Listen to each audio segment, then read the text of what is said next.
Você gosta de filme de terror? Ou tem medo?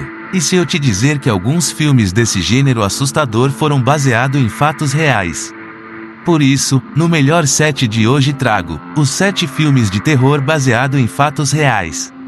Mas antes, não esquece de se inscrever no canal e ativar o sininho das notificações para não perder os próximos conteúdos. O Exorcismo de Emily Rose. A história real do filme O Exorcismo de Emily Rose aconteceu na Alemanha, nos anos 70, com uma menina chamada Anneliese Michel.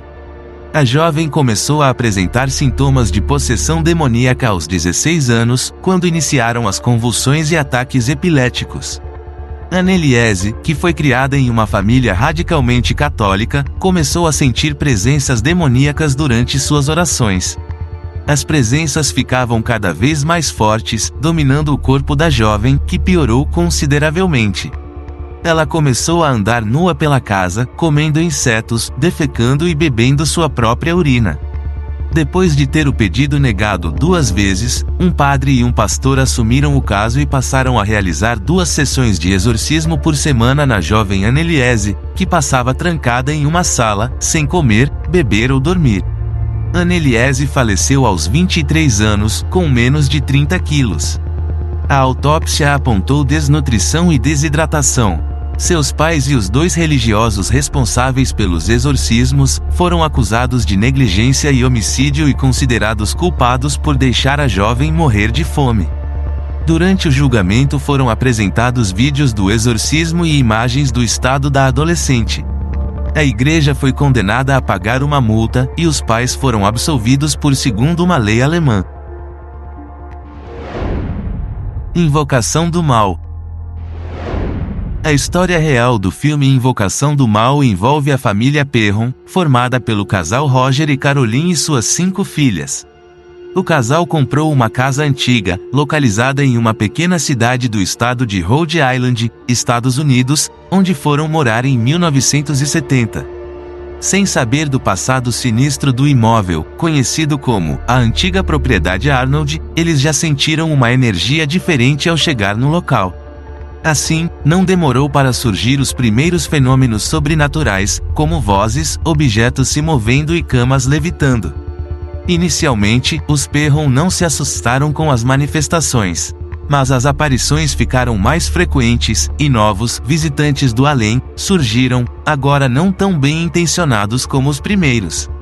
As garotas não conseguiam dormir, por causa das portas batendo, dos gritos de socorro e de puxões de cabelos e cobertores.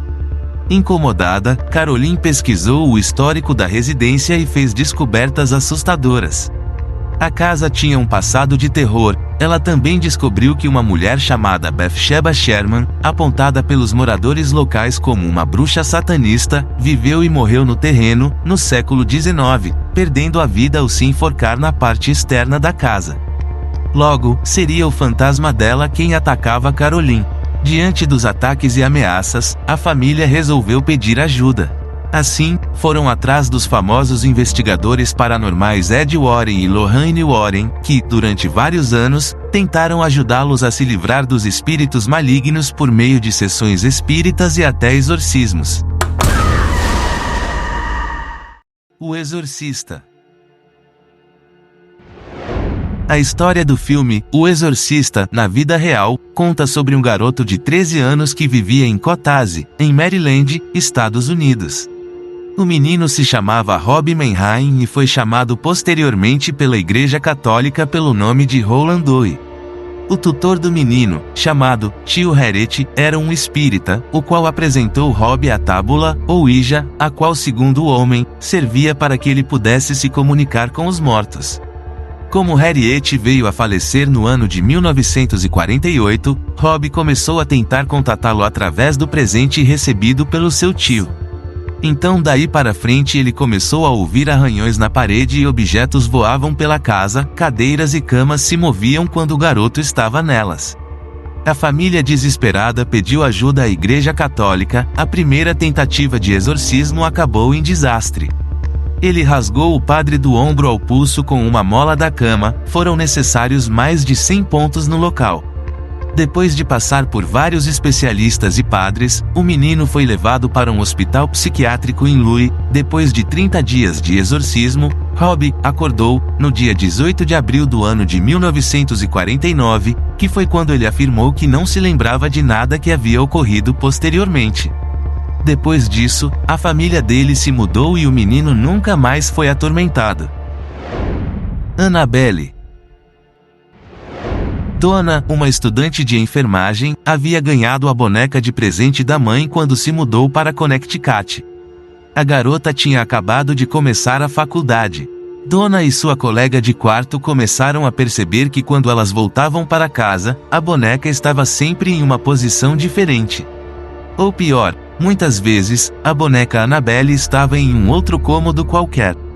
Preocupadas com o que poderia estar acontecendo, as colegas pediram ajuda de um médium. Na época, o homem disse que a boneca estava sendo possuída pelo espírito de uma menina chamada Annabelle. Supostamente, a menina havia morrido naquele apartamento há muito tempo. Certa vez, um amigo das garotas, que sempre visitava o apartamento, estava dormindo no sofá. Ele achou que estivesse tendo uma espécie de pesadelo. No entanto, ele estava sendo estrangulado por Annabelle. Quando ele acordou, tirou a boneca de seu pescoço e, recobrando o fôlego, percebeu que seu peito estava todo arranhado. Assustadas, as donas do apartamento buscaram a ajuda de um padre chamado Regan. O padre logo entendeu que alguma coisa muito mais séria estava acontecendo ali e chamou seu superior, Padre Cook. Esse último era experiente em exorcismos. Mas, nem mesmo o padre especialista em obras malignas conseguiu lidar com a força de Annabelle sozinho. Foi então que Ed e Lorraine foram chamados. Logo de cara, eles viram que não era um espírito humano que estava ali, mas um demônio que manipulava a boneca para tentar possuir uma alma humana, provavelmente a de Donna. Padre Cook, então, fez o exorcismo no apartamento e na boneca e o casal levou Annabelle embora, e guardaram ela junto com as demais relíquias. A Hora do Pesadelo. A Hora do Pesadelo, conforme revelado pelo saudoso Wes Craven, a ideia para o filme surgiu a partir de um artigo do Los Angeles Times, sobre uma família que sobreviveu aos campos de extermínio no Camboja. Eles conseguiram ir aos Estados Unidos, mas um jovem na família tinha terríveis pesadelos quando dormia.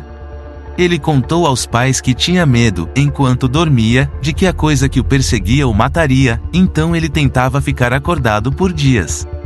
Quando ele finalmente dormiu, seus pais pensaram que a crise tinha acabado. Então eles escutaram gritos no meio da noite. Quando chegaram até ele, o garoto tinha morrido. Ele morreu no meio de um pesadelo. A história é trágica e aterrorizante, mas esse não foi o único relato de vítimas profundamente traumatizadas que faleceram enquanto dormem, em decorrência de pesadelos.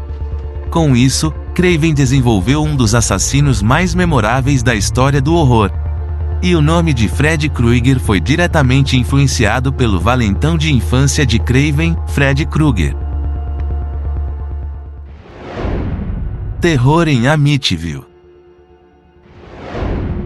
O clássico Horror em Amityville, baseado na história real de uma família que decide se mudar para uma casa localizada na beira de um lago. Só que essa residência havia sido palco de diversos assassinatos sangrentos no ano anterior. Os assassinatos aconteceram na noite do dia 13 de novembro de 1974, quando 6 membros da família DeFeo foram mortos na casa, no vilarejo de Amityville, em Nova York. Entre as vítimas estavam os pais, Ronald e Louise, e 4 filhos do casal, Dawn, de 18 anos, Allison, de 13, Mark, de 12 anos, e John, de 9. Todos foram mortos a tiros enquanto dormiam, e o único sobrevivente do massacre foi o filho mais velho, Ronald Jr., cujo apelido era Butch, de 23 anos. No dia seguinte, Butch confessou ter cometido os assassinatos. O rapaz foi julgado no ano seguinte e, durante o processo, seu advogado alegou que ele sofria de insanidade e que os crimes teriam sido motivados por vozes que Butch ouvia em sua cabeça. Depois de ser preso, como Butch perdeu o direito de herdar a residência da família, ela foi posta à venda e, apenas um ano após os crimes, George e Katy Lutz compraram a casa e se mudaram para lá com os 3 filhos. Segundo a família, durante o tempo em que estiveram na casa, eles testemunharam aparições de figuras demoníacas, ouviram vozes de espíritos malignos, encontraram crucifixos invertidos pelos cômodos, presenciaram um sem fim de atividades sobrenaturais e afirmaram ver uma meleca verde escorrendo pelas paredes. Os novos moradores, aterrorizados, decidiram abandonar o local apenas 4 semanas após terem ocupado a residência. Brinquedo assassino. O tão famoso boneco Tiank ganhou inspiração na história real do boneco de pano Robert. A história conta que em 1896 uma empregada que não gostava de seus patrões, deu de presente para o filho deles um boneco feito de pano e preenchido com palha com quase 1 metro de altura. E esse boneco estava amaldiçoado já que a empregada tinha conhecimento de magia negra. Logo o boneco se tornou amigo do garoto e recebeu o nome de Robert. Dizem que o pai do garoto sempre ouvia seu filho conversando com Robert. Os vizinhos relataram que viam Robert aparecer de janela em janela quando a casa estava vazia. Os pais também relataram ouvir risadas e verem vultos que se pareciam com o boneco correndo pela casa. Jenny, o garoto dono de Robert, começou a ter pesadelos e acordava no meio da noite gritando, e seus pais corriam até o quarto de seu filho e quando chegavam lá o quarto estava bagunçado e Jenny ficava encolhido no canto chorando e dizia que Robert havia feito aquilo. Então a família resolveu trancar o boneco no porão e por lá ficou por vários anos. Até que Jenny cresceu, casou e resolveu colocar Robert em seu quarto novamente, e sua esposa percebeu que Jenny parecia influenciado pelo boneco. Em 1972 Jenny morreu e a casa foi vendida, colocando assim um final temporário na história de Robert. Robert ficou preso no porão por 30 anos até ser encontrado pelos novos proprietários da casa. Se alguém quiser visitar Robert, ele está exposto no Key West Martello Museum, na Flórida. Ele está lá preso vestido com sua roupa de marinheiro. E esse foi o melhor 7 de hoje. Se gostou do vídeo, deixa seu like. E também não esquece de se inscrever no canal e ativar o sininho das notificações para não perder os próximos vídeos. Até o próximo melhor 7.